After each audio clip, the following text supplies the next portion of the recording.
Hello welcome all of you. നമ്മളിന്ന് വന്നിട്ടുള്ളത് നമ്മുടെ ഇൻടേക്ക് 6 സെം 2 നോട്ടിഫിക്കേഷൻ വന്നിട്ടുണ്ടായിരുന്നു. സെപ്റ്റംബർ 5 മുതലാണ് എക്സാം സ്റ്റാർട്ട് ചെയ്യാമെന്ന് പറഞ്ഞിട്ട് അത് മുതൽ നമ്മൾ പ്രിപ്പറേഷനും സ്റ്റാർട്ട് ചെയ്തു. റീഡിങ് ആൻഡ് റൈറ്റിംഗ്, ഇംഗ്ലീഷും ക്രിമിനോളജിയൊക്കെ ഡീറ്റെയിൽഡ് ബാച്ചായിട്ട് തന്നെ റൺ ചെയ്തുകൊണ്ടിരിക്കുന്നുണ്ട്.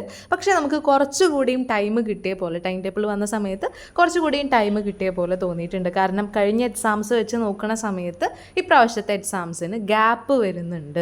നിങ്ങൾക്കൊരു 1 വീക്കോളം ഓരോ സബ്ജക്റ്റിനും ഗ്യാപ്പ് വരുന്നുണ്ട്. അപ്പോൾ അത് നന്നായിട്ട് തന്നെ യൂട്ടിലൈസ് ചെയ്യാനായിട്ട് നോക്കാം കേട്ടോ. ഇനി വിത്തൗട്ട് ഫൈന് 31-നാണ് ലാസ്റ്റ് ഡേറ്റ് എന്ന് പറയുന്നത്. ആ ലാസ്റ്റ് ഡേറ്റിലേക്ക് മാറ്റി വെക്കാതെ ആ സമയത്ത് കുറേയധികം നെറ്റ് ഇഷ്യൂസ് വരുന്നുണ്ട്, കുറേയധികം സൈറ്റ് ലാഗ് ആവുന്നുണ്ട്, സൈറ്റ് നിങ്ങൾക്ക് കിട്ടാത്ത അവസ്ഥ വരെ വരുന്നുണ്ട്. കുറേ പേര് ആ സമയത്ത് മെസ്സേജ് അയക്കുന്നുണ്ട്. നമുക്കും അപ്പോൾ ഒന്നും ചെയ്യാനായിട്ട് കഴിയില്ല. ഓക്കെ, അപ്പോൾ നിങ്ങൾ എന്ത് ചെയ്യുക, ഇപ്പം തന്നെ ഫൈനില്ലാതെ തന്നെ അപ്ലൈ ചെയ്തിടാനായിട്ട് പ്രത്യേകം ശ്രദ്ധിക്കുക കേട്ടോ. പിന്നെ ടൈം ടേബിൾ വരുന്നുണ്ട്.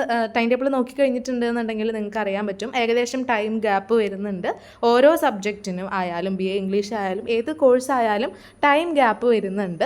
ഇനി റീഡിങ് ആൻഡ് റൈറ്റിംഗ് ഇംഗ്ലീഷ് എന്ന് പറയുന്ന കോമൺ കോഴ്സ്, നിങ്ങൾക്ക് എല്ലാ സബ്ജക്ട്സ് എല്ലാ കോഴ്സുകാർക്കുമുള്ള റീഡിങ് ആൻഡ് റൈറ്റിംഗ് ഇംഗ്ലീഷിൻ്റെ ഡീറ്റെയിൽഡ് ബാച്ച് നമ്മൾ ഓൾറെഡി റൺ ചെയ്യുന്നുണ്ട്.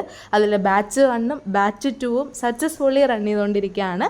ഇനി ലാസ്റ്റ് ഒരു ബാച്ച് 3 എന്നുള്ള രീതിക്ക് നമ്മൾ പ്രൊവൈഡ് ചെയ്യുന്നുണ്ട്. ലാസ്റ്റ് ബാച്ച് എന്ന് പറയാൻ കാരണം 1 മന്താണ് ഇനി നമുക്ക് എക്സാമിന് ടൈമുള്ളത്. ഓക്കെ, ഈ 1 മന്തിൽ തന്നെ പഠിച്ച് തീരാൻ കഴിയാത്ത രീതിക്കുള്ള അത്രയും അധികം പോർഷൻസ് ആണ് നിങ്ങൾക്ക് റീഡിങ് ആൻഡ് റൈറ്റിംഗ് ഇംഗ്ലീഷിലുള്ളത്. നിങ്ങളുടെ ടെക്സ്റ്റിൻ്റെ പേജ് നമ്പർ അല്ല നിങ്ങൾ നോക്കേണ്ടത്, നിങ്ങളുടെ SLM നിങ്ങളുടെ കയ്യിലുണ്ടാവും. ആ മെറ്റീരിയൽ എടുത്തിട്ട് നിങ്ങൾ നോക്കുക നിങ്ങൾക്ക് പറ്റുന്നുണ്ടോ എന്നുള്ളത്. കാരണം കുറേ പേർക്കും ടഫായിട്ട് വരുന്ന ഒരു സബ്ജക്റ്റാണ് ഈ ഒരു റീഡിങ് ആൻഡ് റൈറ്റിംഗ് ഇംഗ്ലീഷ്. നിങ്ങൾ ഫസ്റ്റ് സെമ്മിൽ നിങ്ങൾക്ക് ഇംഗ്ലീഷ് ഫോർ കമ്മ്യൂണിക്കേഷൻ ആയിരുന്നു. അതിനെ കമ്പയർ ചെയ്തിട്ട് ഒരിക്കലും റീഡിങ് ആൻഡ് റൈറ്റിംഗ് ഇംഗ്ലീഷിനെ കാണരുതെന്ന് ഞാൻ ഓൾറെഡി പറഞ്ഞതാണ്. കാരണം എന്താണ്, ഗ്രാമറാണ് കൂടുതലായിട്ടും ഉള്ളത്. അപ്പോൾ അതിനെ പറ്റിയിട്ട് ഡീറ്റെയിൽ ആയിട്ടൊന്നും പറയണില്ല. ആവശ്യമുള്ളവർ, കോഴ്സ് ആവശ്യമുള്ളവർ മെസ്സേജ് അയച്ചാൽ മതി കേട്ടോ. നമ്മൾ കുറേ ആയി പറയണു.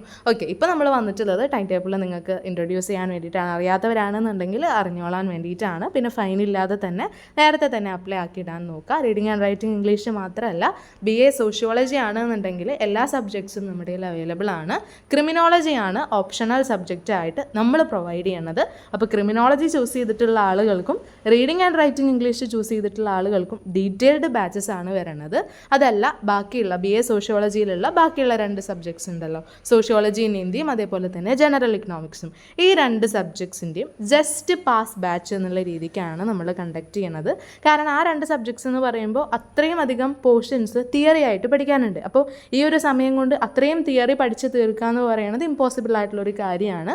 അപ്പോൾ ഇമ്പോർട്ടൻ്റ് ആയിട്ടുള്ളത് മാത്രമായിട്ട് പഠിക്കുക എന്നുള്ള രീതിക്കാണ് ആ 2 സബ്ജക്ട്സിന് ഇങ്ങനൊരു കോഴ്സ് പ്രൊവൈഡ് ചെയ്യാനായിട്ട് കാരണം. ഇനി ഈ 2 കോഴ്സും ഇങ്ങനെ ജസ്റ്റ് പാസ് ബാച്ച് എന്നുള്ള രീതിക്ക് പ്രൊവൈഡ് ചെയ്യുമ്പോൾ പലരും ചോദിക്കുന്നുണ്ട്, എന്നാൽ പിന്നെ റീഡിങ് ആൻഡ് റൈറ്റിംഗ് ഇംഗ്ലീഷും ക്രിമിനോളജി കൂടി അങ്ങനെ ആക്കി കൂടെ എന്നുള്ള രീതിക്ക്.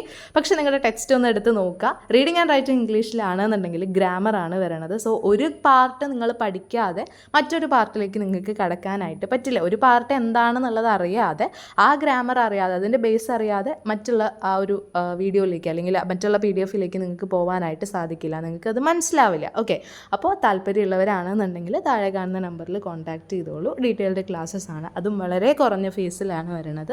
നിങ്ങൾക്ക് ജോയിൻ ചെയ്യാൻ താല്പര്യം ഉണ്ടെന്നുണ്ടെങ്കിൽ താഴെ കാണുന്ന നമ്പറിൽ കോൺടാക്ട് ചെയ്തോളൂ. ഇനി ആപ്ലിക്കേഷൻ റിലേറ്റഡ് ആയിട്ട് എന്തെങ്കിലും ഡൗട്ട്സ് ഉണ്ടെന്നുണ്ടെങ്കിൽ നിങ്ങൾക്ക് കമൻറ്റ് സെക്ഷനിൽ അറിയിക്കാവുന്നതാണ്. നമ്മൾ കുറേയധികം കമൻസിന് ഇങ്ങനെ റിപ്ലൈ ആക്കിയിട്ടുള്ളതാണ്, അവർക്ക് കുറേ ഹെൽപ്ഫുൾ ആയിട്ടുള്ളതാണ്. അപ്പോൾ വേണമെന്നുണ്ടെങ്കിൽ അല്ലെങ്കിൽ നിങ്ങൾക്ക് എന്തെങ്കിലും ആവശ്യം, എന്തെങ്കിലും ബുദ്ധിമുട്ടുണ്ട് എന്നുണ്ടെങ്കിൽ കമൻറ്റ് സെക്ഷനിൽ അറിയിക്കുക. നമുക്ക് കഴിയുന്നത് മാക്സിമം നമ്മൾ റിപ്ലൈ തരാൻ ശ്രമിക്കുന്നതായിരിക്കും കേട്ടോ. അപ്പോൾ താങ്ക് യു. നേരത്തെ തന്നെ എല്ലാവരും അപ്ലൈ ചെയ്തിടാൻ നോക്കാം കേട്ടോ.